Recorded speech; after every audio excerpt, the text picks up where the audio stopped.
هنحل مع بعض كويس. أول سؤال بيقولي all of the following are equivalent to the unit measuring resistance except. طيب الأوم طبعا صح لأن دي أصلا measuring unit بتاعة resistance. طيب hertz دوت هنري ماشي، مش احنا عارفين ان ال XL بتساوي 2 باي FL؟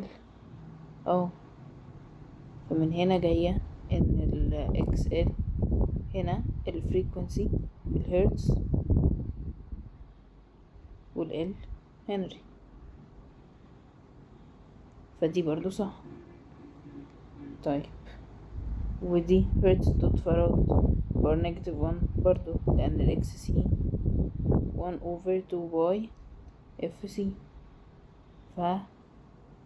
فهتبقى هرتز دوت فراد برضو 1 over هرتز دوت فراد. فطبعا عشان بدل ما نكتبها 1 over بالشكل ده هنقوم جايين هعمل هرتز دوت فراد باور نيجاتيف 1. طيب فولت على كولوم، لأ فولت على كولوم مش ايكوال اوم، فده غلط، هيبقى الحاجة الوحيدة دي هي اللي غلط. طيب خش على السؤال اللي بعده. طيب السؤال اللي بعده نمبر 2 بيقولي in two electric circuits if the capacitance of each capacitor is C. طيب and the ratio of the equivalent capacitive resistance in circuit 1 over the equivalent of the capacitive resistance in circuit 2. يعني هو عايز XC في 1 over XC في 2. طيب تعالوا نجيب، هو مش هنا أول رسمة عبارة عن C و C و C و C، التلاتة دول سيريس مع بعض، طالما سوري الأربعة دول سيريس مع بعض، طالما هما سيريس بناخدهم بقانون البارل، فهيبقى هنا ال C equivalent هتبقى equal C over 4 بناخدها بقانون البارل والفريكونسي بإف. طيب تعالوا تحت الرسمة اللي تحت سيركت 2، هنا الاتنين دول بارلل مع بعض والاتنين دول بارلل مع بعض، فهاخد دول بقانون السيريز، فيبقى كأن في عندي كده يبقى عندي كأنها 2C مع 2C 2C، خلصنا دول مع بعض ودول مع بعض بقى 2C و 2C. طيب الاتنين دول سيريس مع بعض هناخدهم بقانون البارلل، فهتبقى 2C over 2 equal ايه equal C. يبقى هنا ال C equivalent بتساوي كام equal C. طب والفريكونسي بتساوي 2F. طيب حلو اوي، تعالوا نجيب ال XC هنا بتساوي ايه 1 over 2 باي FC. طيب تعالوا مثلا نكتب ان كل مثلا نكتب ان التو دي نكتبها كأنها ب1 والباي برضو كذلك، او لا خلونا كده عشان ايه متتلخبطوش كده احسن. يبقى الاكس سي بتساوي 1 over 2 باي الفريكونسي ب2 اف والسي قلنا بكام، قلنا بسي over 4، وهنا الاكس سي بكام، هنا اكس سي بتساوي 1 over 2 باي اف، بس هنا الفريكونسي هنا ب2 اف 2 باي 2 اف تايمز السي. طيب احنا هنا دي لو عايزين نظبط دي هتبقى 4 دي هنطلعها ممكن تبقى 2 over باي اف سي، احنا ظبطنا دي، ودي لما نظبطها نعمل 2 times 2 هيبقى 1 over 4 باي اف سي. طيب يبقى كده دي الاكس سي 1 ودي الاكس سي 2. طيب عايزين نعمل اكس سي 1 divided اكس سي 2، يبقى هنعمل 2 over باي اف سي over 1 over 4 باي اف سي، وهنطير الباي اف سي مع الباي اف سي خطوة، هنطير الباي اف سي مع الباي اف سي، فهيتبقى ان اكس سي 1 على اكس سي 2 بيساوي 2 over 1 over 4، يعني 8 over ال 1، فتبقى الإجابة 8 over ال 1، تبقى الإجابة C. طيب خش على السؤال اللي بعده. السؤال اللي بعده بيقول لي in a fixed capacitor if the electric charge Q stored on its plate is increased، يعني هنا عندي كده ال charge Q increased the capacitance of the capacitor هيحصل له ايه؟ طبعا يمين الكاباسيتنس بتاع الكاباسيتنس عمره ما هيتغير. طيب السؤال اللي بعده. طيب سؤال number 4 بيقول لي during the calibration of the hot wire ammeter device the following figure shows the position of the hot wire pointer when the effective value of the current intensity I passes through it. طيب حلو اوي. لما I عدى جواه شاور هنا. Which of the following figures express correctly the position of the hot wire ammeter pointer when the current of the effective value 2I passes through it؟ طيب لما بقى 2I يعدي، يعني هو مديني لما I عدى شاور اهو كده. طب لما 2I يعدي هيشاور ازاي؟ طيب ومش انا عارفة ان الثيتا directly مع I squared اهو.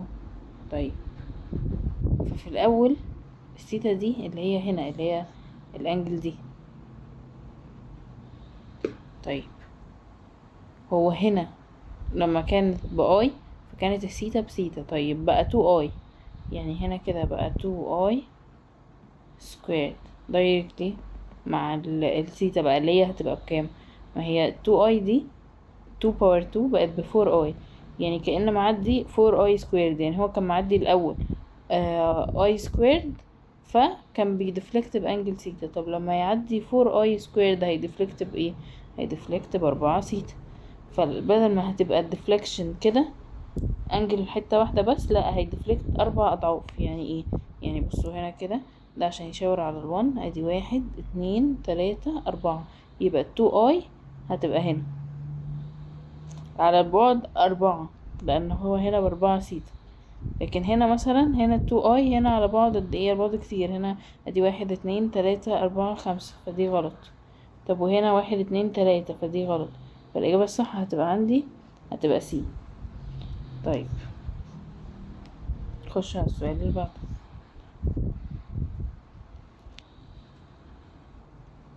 السؤال اللي بعده بيقول لي ايه؟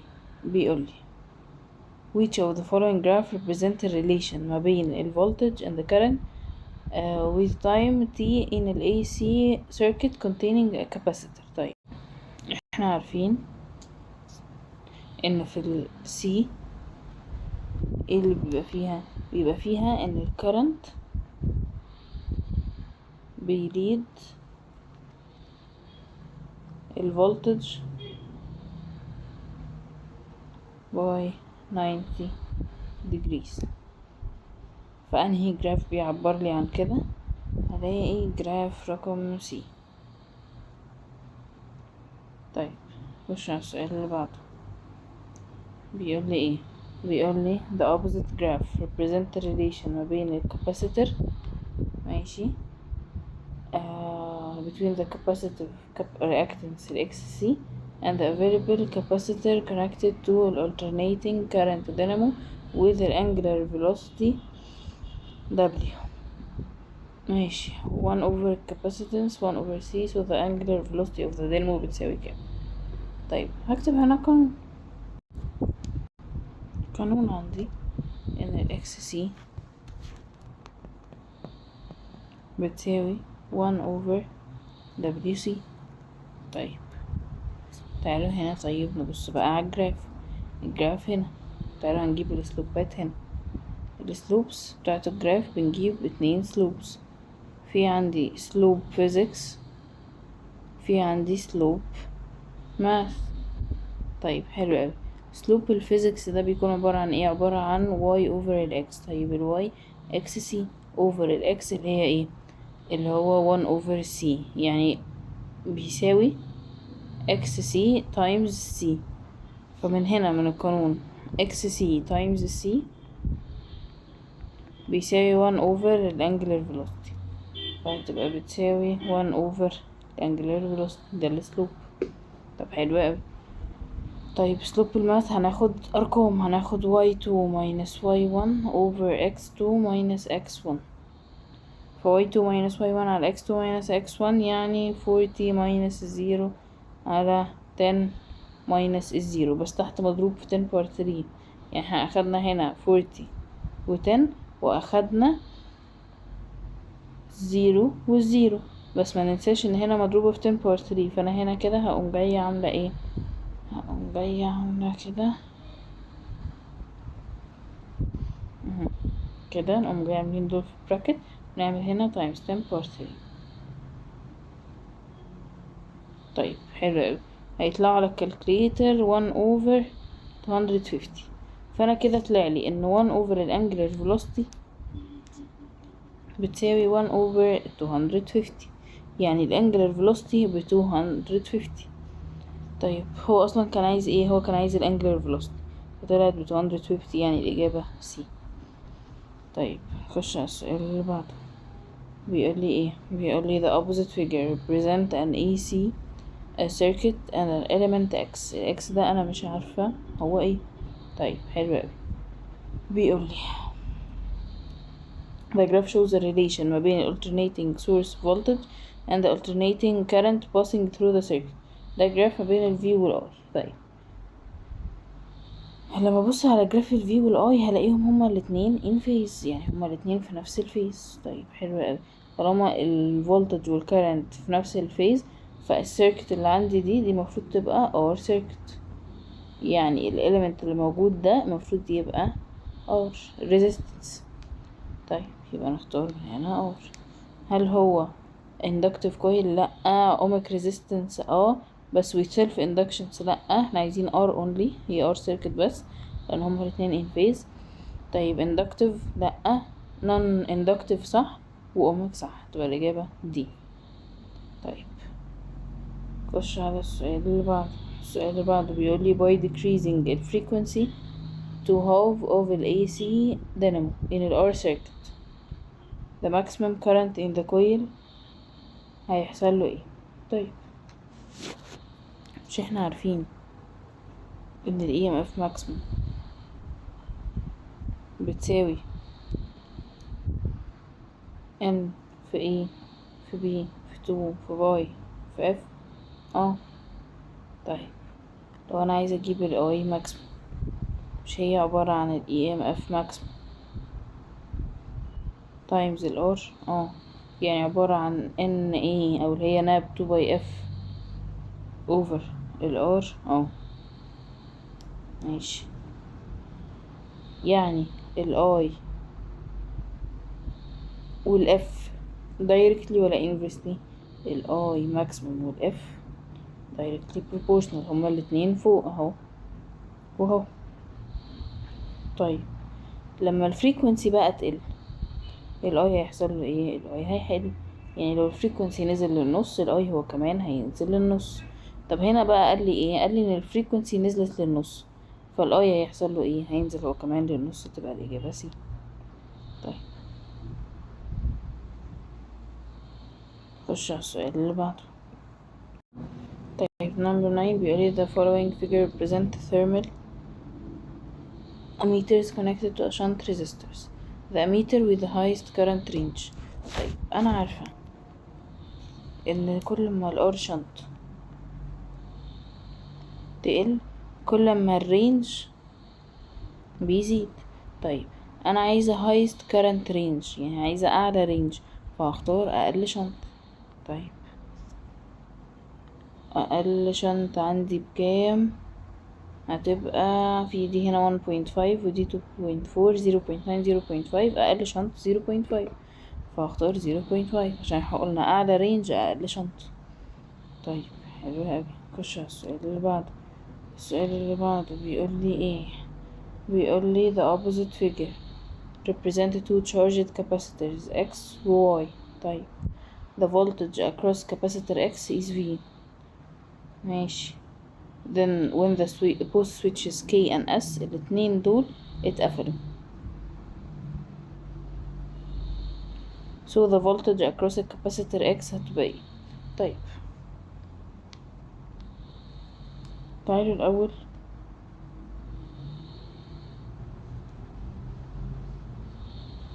نجيب ال Vx. هنا ال Q اللي عليها كان ب2Q وC كانت بC، يعني احنا هنا كده هنقول ان هي ال Vx كانت ب2Q over C. طيب حلو اوي. طيب نشوف بتاعت Y هنا ال V بتاعت Y هتبقى برضو Q على C، ف Vy هتبقى ال Q اللي هي ب22Q over C اللي هي ب3C. فالمهم في الاخر ان احنا لما نحط دي على كالكوليتر ودي على كالكوليتر ونشوف مين اكبر، هنلاقي ان ال V بتاعت Y اكبر من ال V بتاعت X.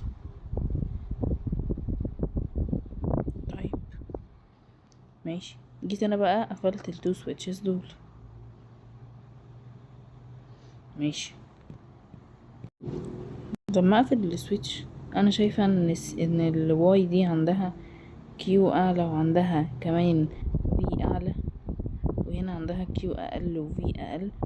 فاحنا عندنا ان لما اقفل السويتش ده هتبدا ان الكاباسيتور ده يديسشارج يطلع كيو، والكاباسيتور ده هيبدا ان هو يحصل له تشارج لحد اما ال V بتاعة X تبقى ايكوال ال V بتاعة Y. يعني ده هيفضل يفضي يفضي يفضي يفضي لحد اما الاتنين دول يبقوا ايكوال وساعتها هيقفوا. طيب يعني ده بيديسشارج وده بيتشارج، يعني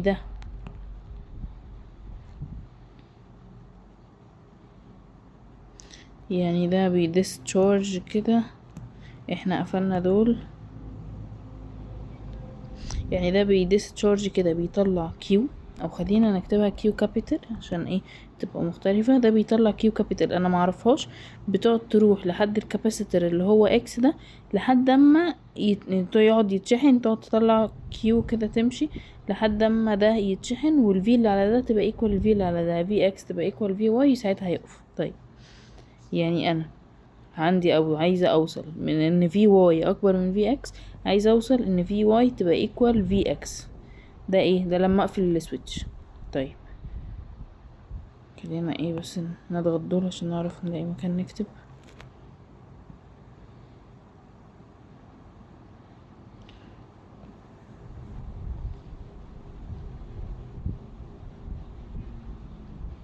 طيب احنا عايزين من اول هنا وبعدها هنبقى نجيبها تاني لما نعوزها.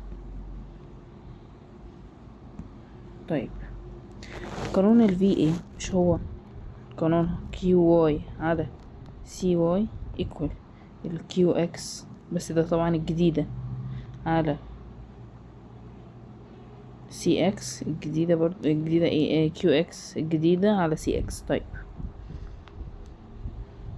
كيو الجديدة بتاعت واي، مش احنا قلنا ان هي اصلا الكيو القديمة بتاعت واي كانت ب22، وبعد كده 22 كيو دي طلع منها كيو عشان تشحن دي. يعني لو عايزين كده الكيو، انا بس عايزة افضي من هنا، ممكن كمان اغير اللون عشان ما تتلخبطوش. هنا دي الكيو القديمة بتاعتها كانت ب22، واحنا قلنا ان هي discharging، فطالما هي discharging فهي بتطلع كيو، قلنا ان هي اسمها كيو كابيتال. الكيو القديمة الكيو الجديدة بتاعت واي هي هتكون عبارة عن 22 دي اللي هي القديمة ماينس الكيو دي. يعني ايه؟ يعني عبارة عن 22 اللي طلعوا من هنا ومشيوا كده، اللي هما 22 الاساسيين، ماينس اللي طلع من هنا ومشي كده، يعني 22 كيو دي ماينس الكيو اللي هي طلعت، لان هي قلنا بالديسشارج بتطلع كيو. طيب اما الكيو اللي هنا كيو نيو اكس هي عبارة عن الكيو اللي هي دي اللي هي 2 كيو العادية بلس الكيو دي بلس الكيو اللي هي اللي انا طلعتها تمشي في السيركت هنا وراحت للكاباسيتور ده. طيب يعني ده معناها ان الكيو نيو بتاعة واي هي عبارة عن ال 22 دي بلس الكيو اللي طلعت مشيت هنا، لكن الكاباسيتور اللي هو اكس هو عشان هو بيشحن، هو تشارجنج، فالكيو نيو بتاعته هي عبارة عن التو كيو دي بلس الكيو اللي جاياله اللي جاي تشحنه. طيب نعود، احنا قلنا الكيو واي نيو قلنا ان هي بتكون عبارة عن 22 كيو ماينس الكيو كابيتال اوفر السي واي ب 3 سي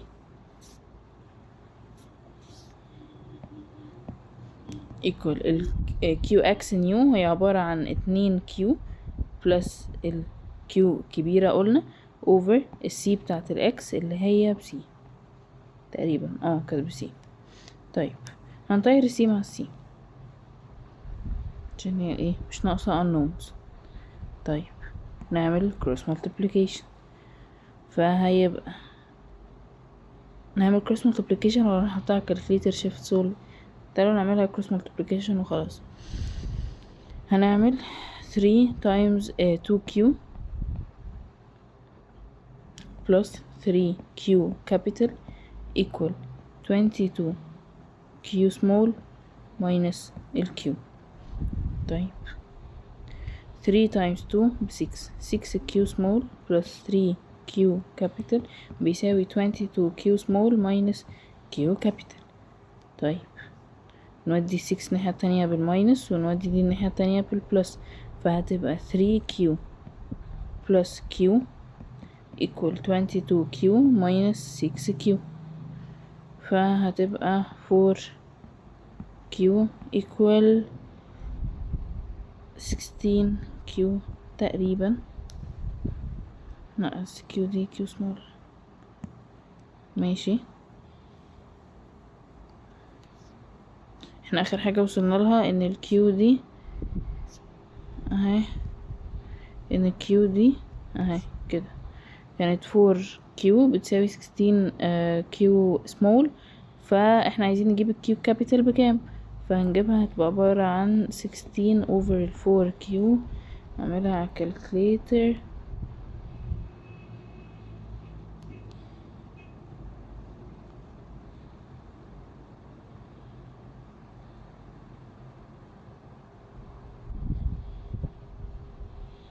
تطلع ب4، فالكيو دي هتبقى equal 4 كيو سمول. طيب يعني الكيو اللي طلعت هنا،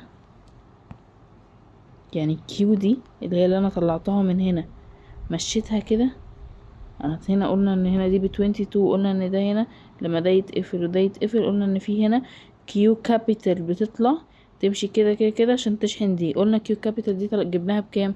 ب4 كيو سمول، فبقى في 4 كيو سمول ماشيه كده. طيب حلو قوي. هو انت عايز ايه اصلا؟ عايز الفولتج اكروس الاكس، يعني عايز في الاكس، مش في الاكس بتساوي كيو اكس نيو على سي اكس، اللي هي 2 كيو بلس الكيو اوفر السي، يعني بتساوي، خلينا بقى نكتب تحت، يعني بتساوي قلنا 2 كيو بلس الكيو اوفر السي، واحنا جبنا ان الكيو دي ب4 كيو سمول، يعني ممكن اشيل الكيو دي واحط 4 كيو سمول، فتبقى عبارة عن 6 كيو اوفر السي. طب حلو اوي، ماشي. طب ما دي الاجابة، بس انا هلاقي ان الاجابة عندي بايه؟ كلها بالفي، بالفولتج، يعني هلاقي هنا 3 في 6 في 12 في 15 في، هو عايزها in terms of الفي. طيب بصوا كده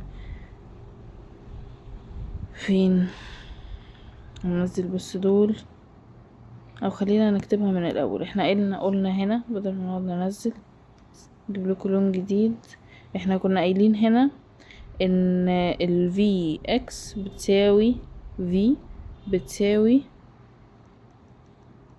2Q over C، صح؟ يعني ال V بتساوي 2Q over C، تمام. يعني ال V over 2 بتساوي Q over C، تمام. انا عملت ايه؟ انا وديت ال2 الناحية التانية بالديفايد، فبقيت ال V over 2 بيساوي Q over C. طيب ادي هنا هكتبها هنا V over 2 بتساوي Q over C بص هنا الإجابة طالعة ايه؟ طالعة 6 كيو اوفر سي. فأنا ممكن أشيل كيو اوفر سي دي وأحط مكانها في اوفر 2، فهتبقى 6 تايمز في اوفر 2، يعني 6 على 2 يعني هتطلع 3 فولت. فتبقى الإجابة معايا ايه؟ 3 في. فتبقى الإجابة دي. طبعا سؤال رخم، ممكن نتفرج عليه اكتر من مرة عشان نفهمه، بس هي الفكرة كلها ان مين كاباسيتر بيشحن ومين كاباسيتر بيتشحن. الكاباسيتر ده كان بيشحن، بيطلع كيو وتمشي كده وتروح تشحن الكاباسيتر ده لحد ما الفي واي بقى ايكوال الفي اكس. الفي واي فضل يديسشارج لحد ما الاتنين بقوا ايكوال لبعض، الواي ايكوال للاكس.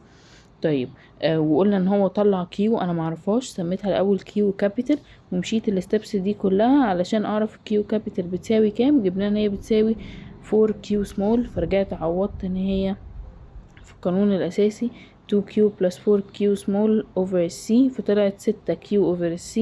فانا عوضت بقى بالريليشن اللي هو كان مديهاني، هو كان مديني ان ال V over 2 بتساوي Q على C، فعوضت هنا، شلت ال Q على C وحطيت ال V over 2، فطلعت معايا الإجابة ب3 فولت. طبعا سؤال صعب، ممكن زي ما قلت تتفرجوا عليه أكتر من مرة، وبكده نكون حلينا الكويز. ربنا معاكم وإن شاء الله تكونوا عملتوا كويس.